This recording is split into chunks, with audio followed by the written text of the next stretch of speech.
Tszyu versus Carlos Ocampo. Was it better than Spence? So this is an interesting fight, and we get a little bit of philosophy, like a little bit of interesting idea here. Okay, because we're gonna take a look at the fight. And we're gonna watch Ocampo versus Tszyu, and the beginning of the fight, and we'll talk about the ending too. But one thing we want to talk about, here's Tszyu coming through, trying to cross the line, seeing the jab, picking it off, easy work. Coming forward, penduluming forward. Now, very, very tiny pendulum step from Tszyu here. Very, very high level, right? Little pendulum walking here, pendulum here, boom. Getting to the front foot, catching that shot. High level stuff from Tszyu, able to come forward, right? Now, immediately, he's going to find an opportunity to throw a jab some point, right? Blocking this shot. Ocampo having a very difficult time opening up his guard, right? Parrying this shot, no hole for the rear hand. Leaping left hook to follow that jab kind of back, pulling into a right hand right there. Really, really sick move from Tszyu. And then right back to guarding the line, getting off the line, trying to get away with this jab. Really, really sick work so far from Tszyu. Now, another jab. No counters coming from Tszyu. No big deal. A jab. And now this part here is really important, okay? Because Ocampo throws a jab back at Tszyu after Tszyu throws his own jab, right? So Ocampo trying to follow that jab back, right? Double jab into a body shot, into a hook. He had an entire sequence that he fought off of the first punch that Tszyu really threw here, right? Where he's going first, throwing his own punch, not just following Ocampo back, right?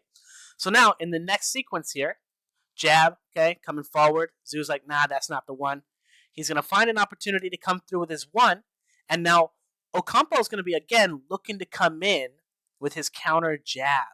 And immediately, the very next sequence that Tszyu opens up, he throws the one, expects the counter coming from Ocampo, and he throws a two over the top and really hurts Ocampo.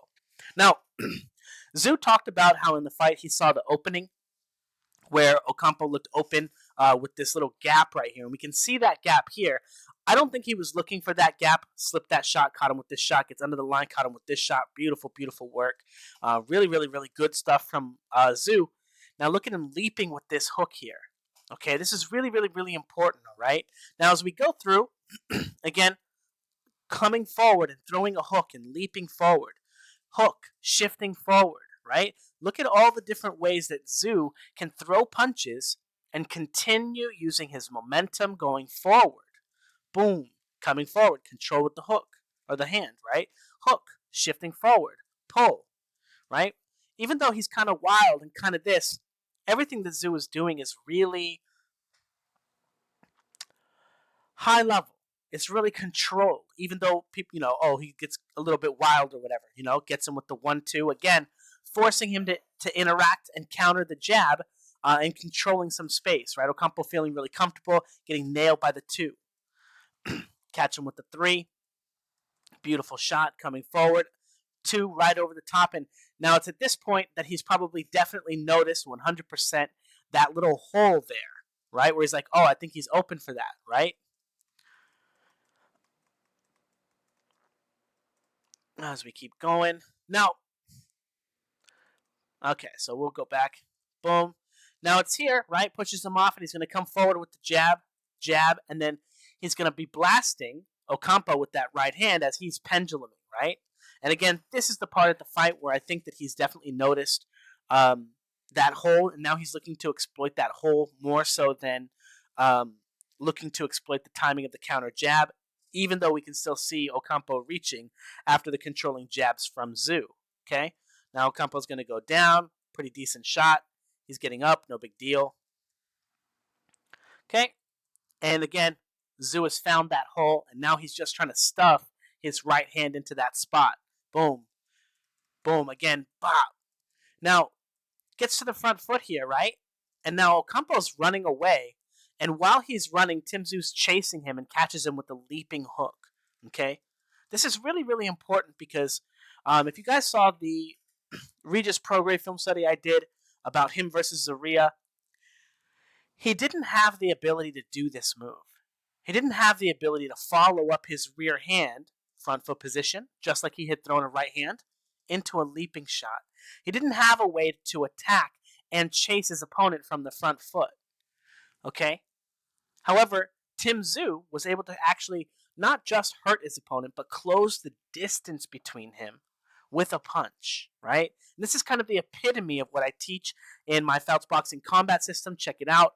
It's all about how to be in momentum, how to constantly find ways to guard the line, defend your position, find pull counters, and use what I call two-foot punching, okay? It's going to teach you how to use your kinetic chain so that you can have really explosive movements and explosive punches like Mr. Tszyu here, right? Someone who's a pretty good striker, right? Pretty good striker. The two-foot punching system, again, check out some of the demos on my channel. It's the only way athleticism really works, okay? You're not going to be an athlete until you learn and you can understand this technique and you can do it. Check it out, again, check it out, the Fouts Boxing Combat System. I will teach you what to do with every single piece of your kinetic chain so you can kind of fight exactly like Tszyu is doing here. All the drills, all the cool stuff, it's in there. Check it out. Now, Ocampo's done. He's not going to be getting up and fighting. The fight's done. He just obliterated him. Minute and a half. Brilliant fight. Now, did he do it better than Spence? Because they both got first-round knockouts, right? So we're going to talk a little bit about what's going on here. And this is important because when we watch Spence versus Crawford, we can see the amount of pressure that this hook here, right? Being able to come forward, 1, 2, pendulum, 1, 2, boom, off the line, 2, pull, pendulum, leaping shot. The amount of pressure that he can continue to be putting on because he can chase him with punches and keep stepping and coming forward and find big punches like this gives you the opportunity to throw so much more pressure. So as we take a look at Errol Spence getting on the line, jab, off the line, where's the pressure, right? Now, what we're going to see immediately, okay, countering the jab, Spence is just getting his timing here, trying to go over the top. What's that look like? Am I faster than him? Did he get me? Did I this? All right, he's like, okay, got him. Okay, I'll get him there. Spence throwing a jab, and getting a little bit timed by Ocampo. But Ocampo's going to have this timing here. Good rear hand probe from Spence, something he doesn't do often, right? Falls only a little tiny bit off balance. Jab, and now look at Ocampo follow him back, okay? This is exactly what he did to Tszyu that got him hurt, following the jab back, okay? Now, this is a really interesting thing because we did see, following the jab back, that the very first time Tszyu threw a jab at him and he followed him back, he followed it up with a 1-2 the next time and hurt him, okay? And now in this fight, we can see, oh, Ocampo has a very similar style. Okay, he's going to be following the jab back. So Spence is going to come forward, touch him with the jab. Are you going to come back to me? No? Boom. You coming? Waiting for him, right? Not allowing him to get value out of that shot. Probing at him instead. Jab, ready. Jab, ready. But now Errol Spence knows to kind of play that game with him, right? Now this is the interesting thing, right? Errol Spence is not a power puncher. He gets a decent amount of his weight into his punches. Jab, right? He's controlling. You coming? And again, he's waiting for the follow back, right? He's trying to use jab. He's waiting for the follow back, right? But he's not a hard puncher. Otherwise, he'd just be going in there and saying, oh, he's going to counter my jab with the jab. I'll throw a 1-2 like Tszyu. And Tszyu is a hard puncher. Now, Errol Spence does do a few things correctly, right, with his structure. He just doesn't do the correct things with his head, his shoulders, his hands. He doesn't know where his feet are supposed to go. But he does do a decent job of driving from the ground with his two-foot punching structure, okay? But as we can see in this film study here, or in this fight here, this is a very common pattern that Ocampo has, following people's jabs back. If you guys go back and watch him fight Mike Zuski, you can see him do the same thing, right? Jab comes, and now he's following him back. And look at him jumping here. Imagine him getting hit by a rear hand here from somebody like Tszyu, right? Jumping into this punch, right? Jab, pull, and he jumps into it, right? Now Errol Spence is pulling, following back, right? And then expecting another counterattack from Ocampo, right? Another jab to follow his attack back, right? Now, I do want to point out real quick, just for all of you guys at home, this is a very, very basic fighting timing. Okay, it's a very basic fighting timing. It's a mandatory skill, okay? And if your opponent's not very good at it, right, they're not going to be able to isolate you from throwing punches at you, right? They're not going to be able to counter you. So every time you throw a punch, you'll have complete control of the line. So what I want to point out here real quick is even if you have an ugly one, like Ocampo, right, where you're exposed and you have to pendulum step after, right, jumping with each one, just being able to do it was going to have a profound impact on the fight and what the fight looks like, okay? But again, so far, Errol Spence fighting at a decent pace, doing a decent job fighting against the same strategy, right? He's just not landing his hardest shots, right? He's fighting more of a pull counter, jab, control, jab, pull, and now he's pulling, and now he's trying to follow back, right? Now, Errol Spence, one thing I want to point out, right, because he's doing all the right things. He can control the line. He can do this. He can do that. He can follow the timing of the jab counters from Ocampo. But one thing that he can't do is he can't chase with the right hook, right? He's not really get on the line with the right hook. Here he is trying to follow that shot up with a 1-2, right? Get on the line, jab, pull, expecting that counter, 1-2, right? Errol Spence is fighting a great fight. It's not like Tszyu actually fought a better fight. I mean, he did choose a better sequence, right? 1-2 instead of 1 pull, 1-2, right? So he could walk him into a harder shot. But the IQ, mostly very similar, right? Beating the same strategy, the same timing. But the part that I want to point out, right, is that when Errol Spence fought Ocampo, I don't know if film study was quite exactly as popular as it is now, right? Not that I don't think was Ocampo undefeated at this fight. I'm not sure, but anyway, beating a guy that's already been beat and beating him with the same strategy that got him beat before, right? Because that's what's happening here, right? Errol Spence is beating Ocampo's jab, and that's what Tszyu did. He beat Ocampo's jab, right? But so anyway, I just want to remark on the idea that back in the the early '80s, the '70s, the '60s, maybe the '40s, maybe back when Sugar Ray Robinson was fighting, when film was like really, really rare, right?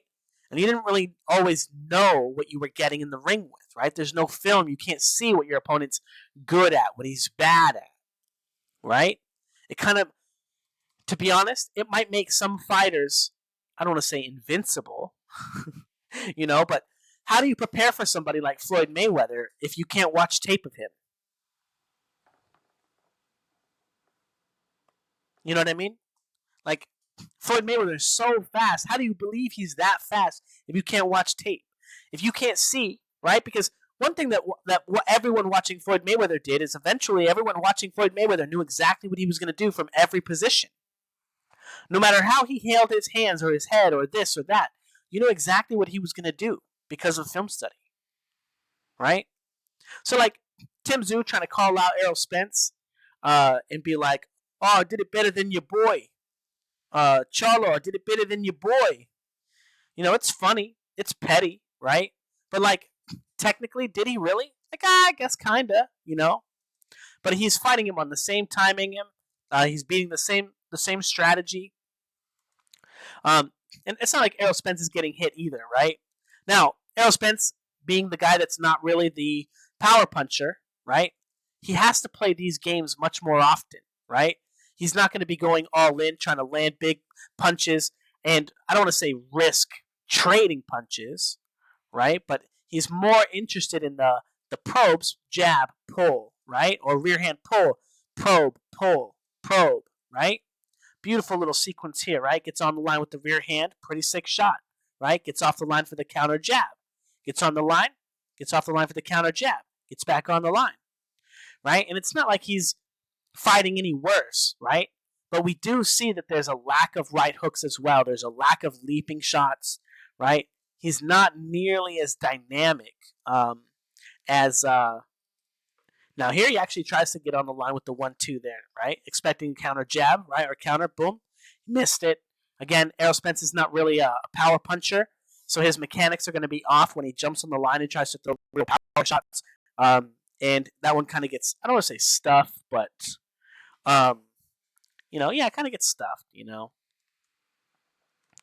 But I want to say like some obvious flaws with Spence in that regard with the hooks and the follow-up shots. Hook right here.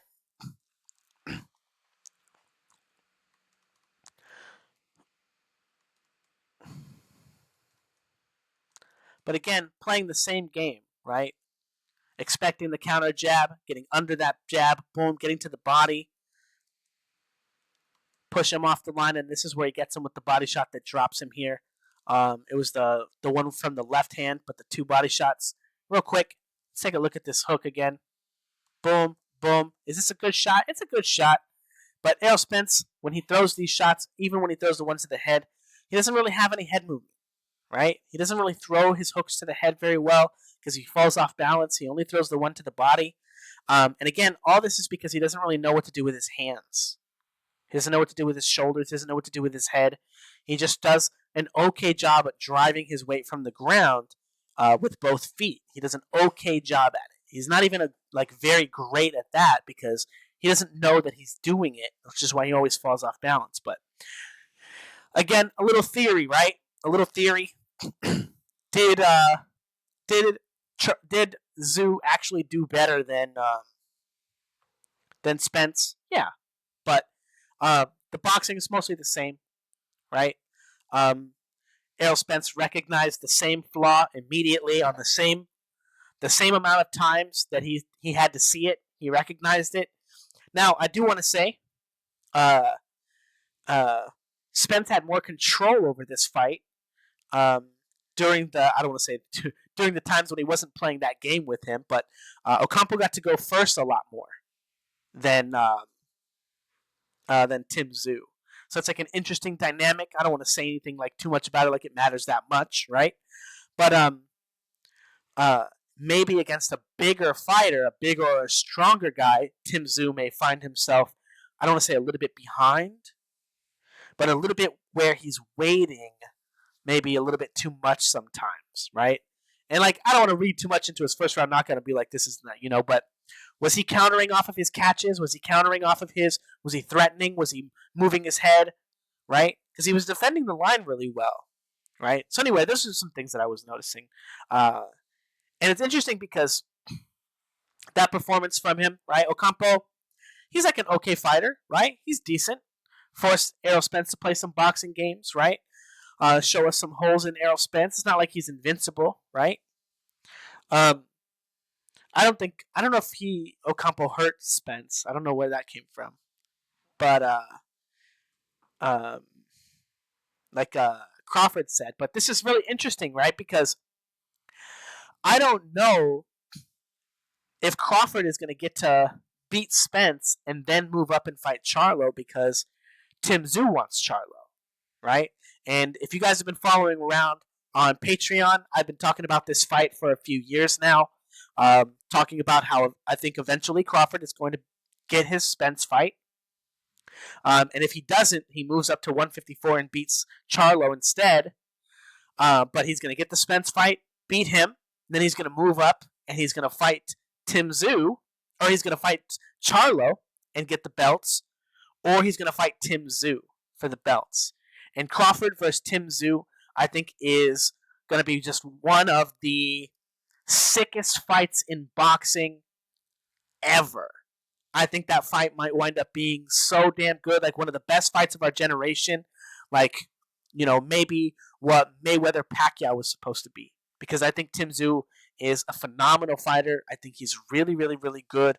Obviously, there's still some growth there, like with the Terrell Gosha fight. There's still some growth. He's still learning. But he fought a terrific fight against against Ocampo, but it was a fight that everyone was expecting, right? Like that's exactly what I was expecting him to do. I thought he was just going to get it done with the right hand. Seeing him get in there with the leaping left hook was just straight up sick. It was awesome. So many fighters today just don't even use that move. Can't. Teofimo Lopez, Regis Prograis, Errol Spence, right? I don't want to say limited fighters, right? But these shortcomings. These shortcomings prolong fights and make fighters like Sandor Martin look like they're on your level simply because they can throw random straight punches, right? Oh, you can throw straight punches really fast and I can throw straight punches really fast. Great. Now it looks like the amateurs and we can't really tell who's winning because we don't have the clicker, right? But Tszyu didn't let the fight stretch out, right? Not only did he use all the information in his IQ to the most amount of its ability, right? Again, something Errol Spence can't always do because he's not a power puncher. He's always gearing up for a long fight, right? He does get damage on you, right? And he's just barreling into you over and over and over. Okay, I get it. You don't like me. But none of it is this really snappy and damaging, powerful stuff, right? Fight-ending shots, where I don't want to say where he's going all in, right? I don't want to say where he's going all in, but look at Tszyu throw this shot. Boom, he's throwing hard punches, right? So, anyway, I'm very excited for the future. I'm very excited at the prospect of Terrence Crawford possibly fighting Tszyu.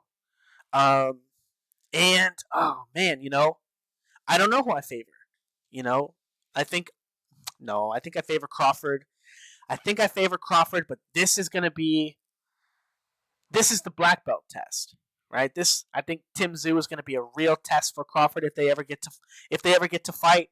And like that's what I loved about that tweet from him.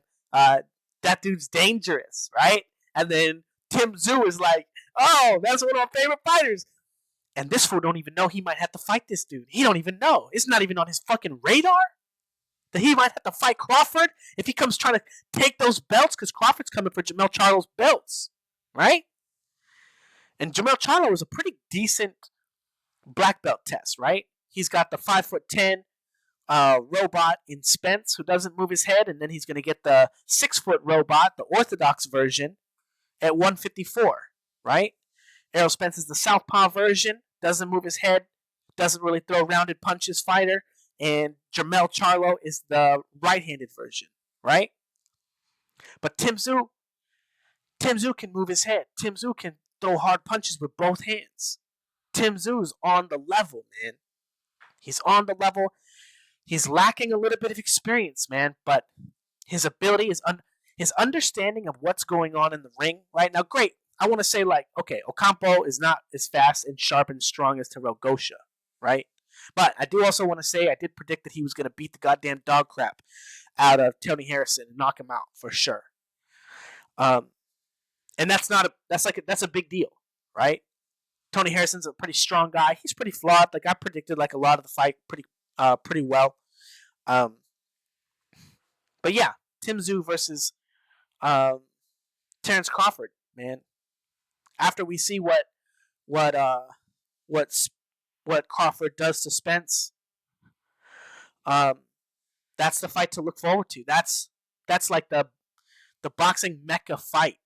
Like, man, that fight, and nobody's it's got no hype yet. Hype it up, guys. Crawford Zoo.